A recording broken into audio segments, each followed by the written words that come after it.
এই ঘরে ফালাচ্ছে মেয়েটারে, এই ঘরে সহকারে তুলে লইয়া যাইবেন ছবি।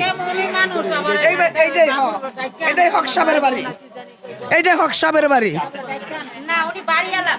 এই বাড়িওয়ালার নাম হক সাহেব, তার বাড়াইটা না না, এখানে বাড়িওয়ালা জানলে এই বাড়াইটা ভাড়াও দিত না। এত দুষ্ট বাড়াইটা, এত খারাপ বাড়াইটা।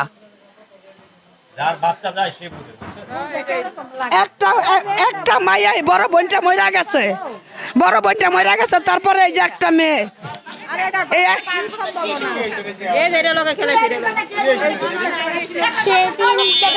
সেদিন আমরা একসাথে খেলছি, সেদিন আমি ওদের সাথে খেলছি, ওইখানে কিচ্ছুই হয় নাই।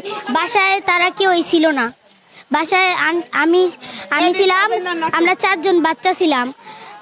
আর ওই যে আন্টি আমাদেরকে গান ছেড়া সে শুয়া ছিল, আমরা তার বাচ্চা ছিল আর আমরা 3 জন ছিলাম, খেলতেছিলাম আমরা, এখানে কিছু হয় নাই।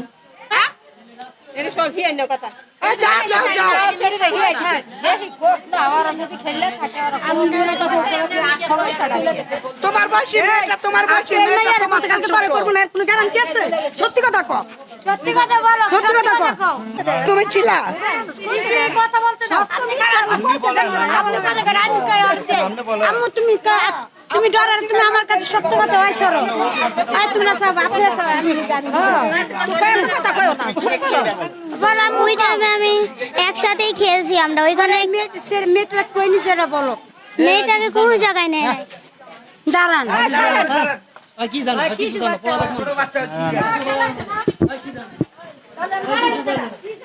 এলাকাবাসী চান আসলে একটি দৃষ্টান্ত বিচার হোক, যে পাশবিক আচরণ করা হয়েছে। এই যে বাড়িটি এইখানেই আমরা আপনাদেরকে দেখাই। এলাকাবাসী দেখতে পাচ্ছি অনেক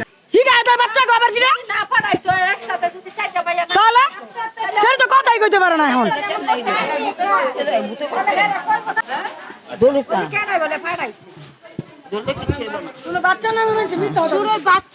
কাজ করা উচিত না, যে আমি দেখলে তো দৌড়ে লেতাম সত্য।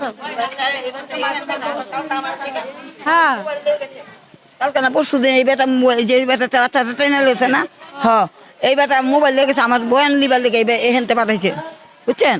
আমি তো এই মোবাইলের নম্বর কিছু বুঝি না, আমি কেমন আপনার মোবাইল নম্বর দুমু। ওই থানারটা আইছে, থানারটা বলে কেটে বলে দিছে। এই বেটা আমার মোবাইল নম্বর লিয়ে গেছে, এই যে দুইটা বেটা, ওই যে বেটা দেখলেন না বাচ্চাটা ট্রেনে লিছে, এই বেটি থাকে, এই বেটা এই বেটি থাকে, বুঝছেন। এই বেটা লিয়ে গেছে আমারে, আবার কখন আমি কথা উঠেছি ঠিক আছে